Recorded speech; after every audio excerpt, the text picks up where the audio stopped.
Obasanjo has established the practice of public letter writing, and depending on which camp or which person you support, there are varied reactions to those letters. But for me, what he has done in this last letter is to say what is in the mind of a whole lot of Nigerians.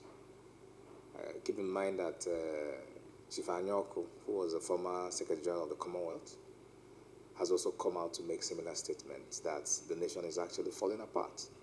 So insecurity is a huge problem. Government response has shown either they are not interested in the lives of Nigerians or they are grossly incompetent and incapable of doing anything. So we thought we were coming out of the Boko Haram crisis. We are still in it, added to banditry, herdsmen crisis, oftentimes ascribed to Fulani herdsmen, and very, very inconsequential and quite confusing response from government on these issues. So I may have my issues with Obasanjo. I don't have to agree with him all the time, but on this letter, I think he was spot on. I think it's a cry every well-meaning Nigerian should be part of. I think everything raised in that letter is serious. Government incompetence is serious. Government insensitivity is serious.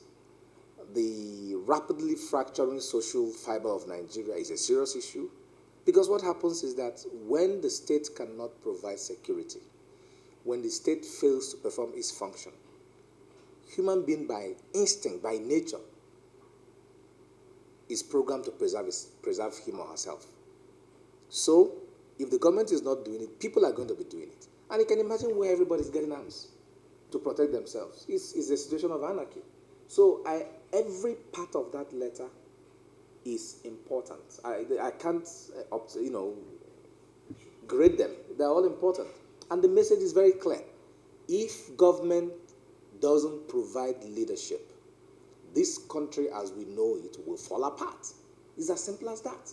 Because the primary function of government is to secure lives and property. That's the basic function. And right now, they are not doing it. Tell me which state in this country that people are not dying on a daily basis. So I think that the elements of mass violence is beginning to come up here and there. I think what Obasanjo is trying to say is that it will get to a point where there is a total conflagration. All this will come together and blow up. But there are already elements. People are killing each other. Communities are killing each other. So it's already happening. So I actually think what Obasanjo has added to the conversation is not saying anything new. What he's saying has been said by many people, but he has brought his social and international stature into that conversation, just like Emeka Anyoko has done, to say that Nigeria has a present and very, very fundamental danger facing it. And if we don't do anything, we all perish. I think that's the central message. And I've read that the government said, or President Buhari said that they are politicizing the issue, these are isolated incidents. For him to have said that is either the president is willfully dishonest and, of course, insensitive to the lives of Nigerians, or he's irredeemably incompetent. It has to be one of the two. For you to open your mouth and say that the security situation in Nigeria right now is isolated. So I think, really, all the people who feel Nigeria has given them so much, our leaders, our elders, this is the time to speak out. Because what is happening to this country right now, Nigeria cannot survive it if it doesn't stop. I believe the most serious issue you raise is Nigeria's poor management of diversity. Nigeria is a country of over 300 ethnic groups, and in our history has shown that we haven't managed our diversity very well. And I think that the president has a huge responsibility to either be a hero or a not so great person in the fact that he can help us manage our diversity accurately. And you see that manifest in the current conversations happening in the country now, and how everybody thinks the Fulani man is their enemy. And so unless we learn to manage our diversity, it's a slippery slope we're heading down. I understand President Obasanjo's former President Obasanjo's position. I agree with him because even before this letter came out, I remember having a conversation with friends and I said, I fear that we're heading towards the direction of Rwanda and the mass genocide that happened.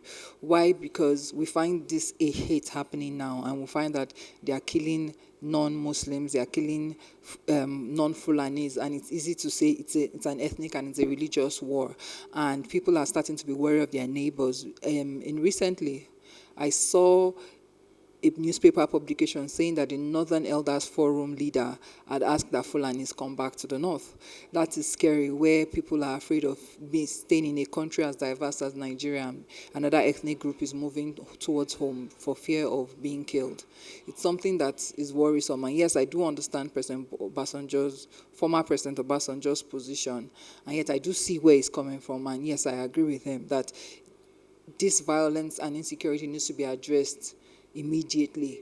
President Buhari has a responsibility to be perceived as Nigeria's hero in managing our diversity, or be perceived as a demagogue who did nothing about it.